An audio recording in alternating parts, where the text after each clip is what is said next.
सुमन के पति अमित एक सड़क हादसे में चल बसे थे, जिसके बाद उसका बेटा राजू ही उसके जीने का एकमात्र सहारा था।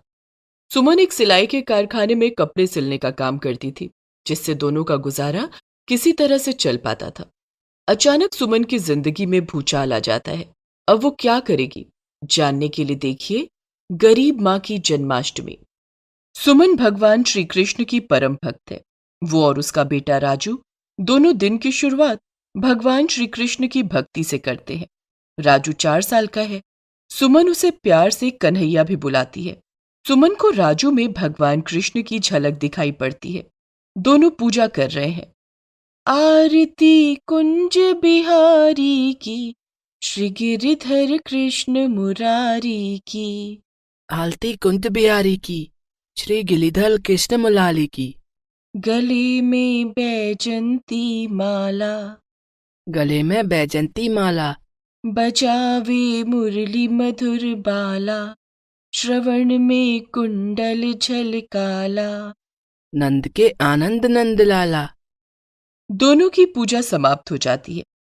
राजू जल्दी चल, मैं तुझे स्कूल छोड़ दूं वरना देर हो जाएगी। आज तेरे स्कूल का पहला दिन है, मुझे काम पर भी जाना है।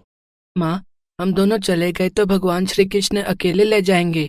रोज मैं इनके साथ लेता था, आज इनके साथ कौन रहेगा? अकेले में भगवान जी को डर लगा तो क्या होगा? मेरे कन्हैया, भगवान को डर नहीं लगता। लेकिन क्यों माँ? क्योंकि वो तो सारे जगत के पालनहार हैं। वो किसी से नहीं डरते। सारी दुनिया उन्होंने बनाई है। अब जल्दी चल राजू। लेकिन राजू का बालक मन नहीं माना। उसने भगवान श्री कृष्ण की मूर्ति उठाकर अपने स्कूल बैग में रख लिया। दोनों घर से निकल गए। सुमन राजू का हाथ थामकर चल रही थी। रास्ते में राजू ने देखा कि दुकानों में भगवान श्री कृष्ण की सुंदर सुंदर मूर्तियां बिक रही थीं। उन्हें देखकर राजू का मन मचल जाता है। माँ, वो देखो, भगवान श्री कृष्ण की सुंदर सुंदर मूर्तियां बिक रही हैं। हाँ राजू, जन्माष्टमी आने वाली है ना। जन्माष्टमी? वो क्या होता है माँ? जन्माष्टमी के दिन भगवान श्री कृष्ण का जन्म हुआ था। उस दिन बहुत धूमधाम से भगवान श्री कृष्ण की पूजा की जाती है। मंदिरों को सजाया जाता है। लोग अपने अपने घरों में भी जन्माष्टमी मनाते हैं।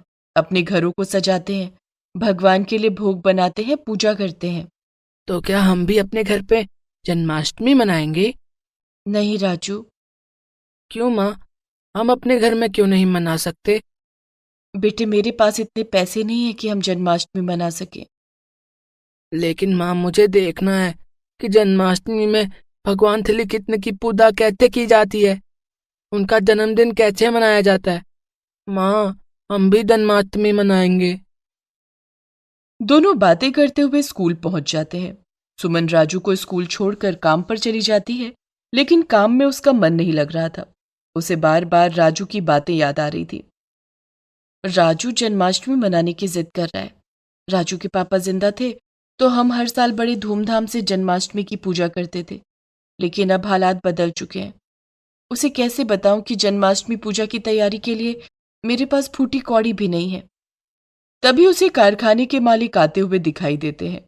वो उनके पास जाती है। जय श्री कृष्णा मालिक। जय श्री कृष्ण सुमन, कहो क्या बात है? मालिक, राजू जन्माष्टमी मनाने की जिद कर रहा है। कुछ पैसे मिल जाते तो। देखो सुमन, राजू के एडमिशन के लिए तुमने जो एडवांस लिया है, पहले उन्हें चुका दो, फिर पैसे मिल जाएंगे। लेकिन मालिक, तब तक तो जन्माष्टमी खत्म हो जाएगी। अभी तुम्हें और पैसे नहीं मिलेंगे। तुम्हारे अलावा कंपनी में भी और कितने कर्मचारी हैं? सोचो, इस तरह मैं सबको पैसे देता रहा तो मेरी तो कंपनी ही बंद हो जाएगी ना। ठीक है मालिक। मालिक का जवाब सुनकर सुमन मायूस हो जाती है। वो अपने काम पर लग जाती है, लेकिन उसे बार बार पुराने दिन याद आने लगते हैं जब वो अपने पति के साथ जन्माष्टमी मनाया करती थी। लेकिन अब तो जन्माष्टमी के नाम पर वो सिर्फ उपवास करके रह जाती। ये सब सोचते सोचते दोपहर हो जाती है। ओह, दोपहर के 2 बज गए हैं। राजू के स्कूल की छुट्टी हो गई होगी। उसे लेने जाना होगा। कारखाने में लंच का समय हो गया था। वो तुरंत राजू के स्कूल जाती है और उसे लेकर घर पहुंचती है। राजू, तू खाना खाकर सो जा, मैं शाम को घर आऊंगी। ठीक है माँ। सुमन के जाने के बाद राजू अपने स्कूल बैग से भगवान श्री कृष्ण की मूर्ति निकालता है और उन्हें खाना खिलाने लगता है। लो खाना खा लो, तुम नाराज मत होना। मैंने माँ से कह दिया है कि हम तुम्हारा जन्मदिन जरूर मनाएंगे। चलो अब खाना खा लो। सुमन के पीछे राजू भगवान कृष्ण की मूर्ति से बातें करता, उन्हें खिलाता और उनके साथ खेलता। लेकिन इस सब की खबर सुमन को नहीं थी। दिन गुजरने लगते हैं। जैसे जैसे जन्माष्टमी का त्योहार नजदीक आ रहा था, राजू की उम्मीदें बढ़ती जा रही थी। लेकिन एक दिन राजू ने सुमन को अपने मकान मालिक से कहते हुए सुन लिया, मालिक, इस बार कंपनी ने मेरी सैलरी में से आधे पैसे काट लिए। मैंने राजू के एडमिशन के लिए एडवांस पैसे लिए थे ना, इसीलिए मेरे पास तो इतने पैसे भी नहीं है कि मैं जन्माष्टमी का त्योहार मना सकूं। मकान का किराया अगले महीने दे दूंगी। देखो सुमन, मैं बिना पैसे लिए तो नहीं जाऊंगा। मालिक, मेरे पास केवल 500 रुपए हैं। मकान मालिक सुमन के हाथ से 500 रुपए ले लेता है और वहां से चला जाता है। सुमन भगवान कृष्ण को याद करती है। हे कन्हैया, अब मैं राजू को क्या जवाब दूंगी? वो तो जन्माष्टमी मनाने की रट लगाए बैठा है। दुखी मन से वो राजू को लेकर स्कूल जाती है। रोज की तरह उस दिन भी राजू ने भगवान कृष्ण की मूर्ति अपने स्कूल बैग में रख ली थी। राजू मन ही मन बहुत उदास था। सुमन उसे स्कूल पहुंचाकर काम पर चली जाती है। दोपहर होते ही वो राजू को लेने स्कूल जाती है, लेकिन उस दिन राजू वहां नहीं था। राजू कहाँ चला गया? रोज तो स्कूल के गेट पर खड़ा रहता था, लेकिन आज यहाँ नहीं है। सुमन स्कूल के बच्चों को गौर से देखने लगती है, लेकिन उसे राजू कहीं दिखाई नहीं देता। एक एक कर सभी बच्चे अपने घर चले जाते हैं। वो स्कूल की गार्ड से पूछती है, भैया भैया, आपने मेरे राजू को देखा है क्या? नहीं बहन जी, मैंने राजू को नहीं देखा। सुमन राजू को बहुत ढूंढती है, लेकिन राजू कहीं नहीं मिलता। थक हार कर वो थाने में जाकर राजू की गुमशुदगी की रिपोर्ट लिखवाती है। आपकी रिपोर्ट जो है वो दर्ज कर ली गई है। हम जल्द ही आपके बेटे को ढूंढ निकालेंगे। पुलिस से आश्वासन मिलने के बाद सुमन घर जाती है। वहां उसने देखा कि मंदिर में भगवान श्री कृष्ण की मूर्ति नहीं है। हे कन्हैया, मेरा राजू ना जाने कहाँ चला गया। आपकी मूर्ति भी गायब है। लगता है मेरे कान्हा मुझसे रूठ गए हैं। सुमन जोर जोर से रोने लगती है। वो अपना सुध बुध खो बैठती है और यहां वहां राजू को ढूंढने लगती है। राजू, राजू। चलते चलते सुमन रेलवे स्टेशन पर पहुंच जाती है और एक ट्रेन में बैठ जाती है। थोड़ी देर के बाद टीटी आ जाता है। वो सबसे टिकट दिखाने के लिए कहता है।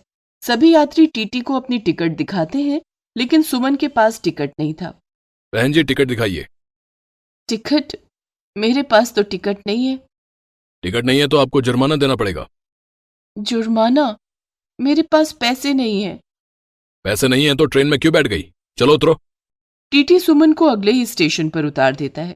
सुमन देखती है कि उस स्टेशन पर बेहद रौनक थी और सभी यात्री एक दूसरे से जय श्री कृष्णा बोल रहे थे। जय श्री कृष्ण भाई जी। जय श्री कृष्णा भाई जी। सुमन मन ही मन सोचती है कि यहाँ सब भगवान कृष्ण के भक्त लगते हैं। वो एक यात्री से पूछती है, भाई जी, ये कौन सी जगह है? बहन जी, ये मथुरा है, भगवान श्री कृष्ण की जन्मस्थली। कल यहाँ धूमधाम से जन्माष्टमी मनाई जाएगी। मथुरा? राजू के पापा बार बार कहते थे कि हम मथुरा जाकर जन्माष्टमी मनाएंगे। आज वो तो जिंदा नहीं है। मैं मंदिर जाकर भगवान कृष्ण के दर्शन करूंगी और उनसे कहूंगी कि मेरे राजू को मुझसे मिला दे। सुमन मथुरा में भगवान श्री कृष्ण की जन्मस्थली जाती है, जहां पर भगवान कृष्ण का भव्य मंदिर है। मंदिर को खूब सजाया जा रहा है। मंदिर पहुंचते ही सीढ़ियों के पास उसे राजू मिल जाता है। सुमन उसे देखते ही गले से लगा लेती है। मेरा कन्हैया, तू यहाँ कैसे आया? मैं तेरे लिए कितनी परेशान थी। माँ, मैं अकेला नहीं आया यहाँ, मुझे कान्हा यहाँ लेकर आए हैं। कौन कान्हा? राजू ने अपने स्कूल बैग से भगवान श्री कृष्ण की मूर्ति निकाली और सुमन को देते हुए कहा, ये कान्हा, इन्होंने मुझसे कहा कि मेरे साथ मथुरा चलो, वहाँ मेरा जन्मदिन बहुत धूमधाम से मनाया जाता है। सुमन ने भगवान श्री कृष्ण की मूर्ति देखी तो उसे अपने माथे से लगाते हुए कहा, आपका बहुत बहुत धन्यवाद कान्हा, आपने मेरे राजू को मुझसे मिला दिया। बेटे, अब हम मंदिर में कान्हा के दर्शन करके अपने घर चलेंगे। ठीक है माँ। सुमन राजू का स्कूल बैग काउंटर पर जमा कर देती है और दोनों मंदिर जाकर भगवान श्री कृष्ण के दर्शन करते हैं। वापस आकर वो काउंटर से स्कूल बैग लेती है। राजू, तेरा स्कूल बैग इतना भारी क्यों लग रहा है? माँ, इसमें तो किताबें और कन्हैया की मूर्ति के अलावा कुछ नहीं है। लेकिन सुमन ने राजू का स्कूल बैग खोलकर देखा तो वो बैग ढेर सारे रुपए, पैसे, सोने चांदी, हीरे जवाहरातों से भरा हुआ था। माँ, ये तो चमत्कार हो गया। राजू, ये सब भगवान श्री कृष्ण की महिमा है। हमें ये सब उन्होंने ही दिया है। चल अब घर चलते हैं। दोनों माँ बेटे ट्रेन पकड़कर वापस आ जाते हैं। दूसरे दिन जन्माष्टमी का त्योहार था। सुमन और राजू ने बड़े ही धूमधाम से जन्माष्टमी का त्योहार मनाया। भगवान श्री कृष्ण के दिए हुए पैसों से सुमन ने अपना खुद का एक बुटीक खोल लिया, जिसका नाम रखा कान्हा बुटीक। सुमन के हुनर और भगवान श्री कृष्ण के आशीर्वाद से उसका काम बहुत अच्छा चलने लगा। सुमन और राजू की गरीबी दूर हो गई। दोनों हर साल खूब धूमधाम से जन्माष्टमी का त्योहार मनाते।